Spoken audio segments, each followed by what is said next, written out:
നമസ്കാരം. റാഫ്റ്റോക്ക് ഫുട്ബോളിലേക്ക് അവർക്കും സ്വന്തം. മാഞ്ചസ്റ്റർ യുണൈറ്റഡിൽ നിന്ന് കാസമിറോ പോയല്ലോ. പകരം മധ്യനിരയിലേക്ക് മറ്റൊരു ബ്രസീലിയൻ താരത്തെ അവർ എത്തിക്കുന്നു. അറ്റലാന്റയുടെ എഡേഴ്സനെ അവർ സൈൻ ചെയ്യുന്നു. കാര്യങ്ങൾ തീരുമാനമായി കഴിഞ്ഞു എന്ന് ബ്രസീലിയൻ മാധ്യമങ്ങൾ റിപ്പോർട്ട് ചെയ്യുന്നു. അതോടൊപ്പം തന്നെ നിങ്ങൾക്കൊക്കെ ഏറെ വിശ്വാസമുള്ള ഇറ്റാലിയൻ ഫുട്ബോൾ ജേർണലിസ്റ്റ് ഫബ്രീസിയോ റൊമാനോയും ഈ കാര്യം റിപ്പോർട്ട് ചെയ്യുന്നുണ്ട്.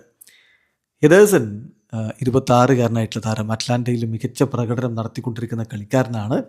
2022 മുതൽ അദ്ദേഹം അറ്റ്ലാന്റയിലുണ്ട്. ബ്രസീലിലെ ദേശീയ ടീമിന് വേണ്ടി 3 അന്താരാഷ്ട്ര മത്സരങ്ങൾ കളിച്ചിട്ടുള്ളയാളാണ്.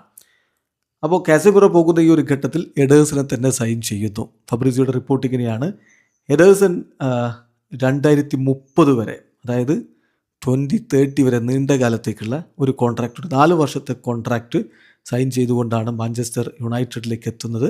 1 വർഷത്തെ കൂടി എക്സ്റ്റെൻഡ് ചെയ്യാനുള്ള ഓപ്ഷനും ഉണ്ടായിരിക്കും. മറ്റ് ക്ലബ്ബുകളുമായിട്ടുള്ള എല്ലാ ചർച്ചയും 2 ആഴ്ചകൾക്ക് മുമ്പ് തന്നെ എഡേഴ്സൺ അവസാനിപ്പിച്ചതാണ്.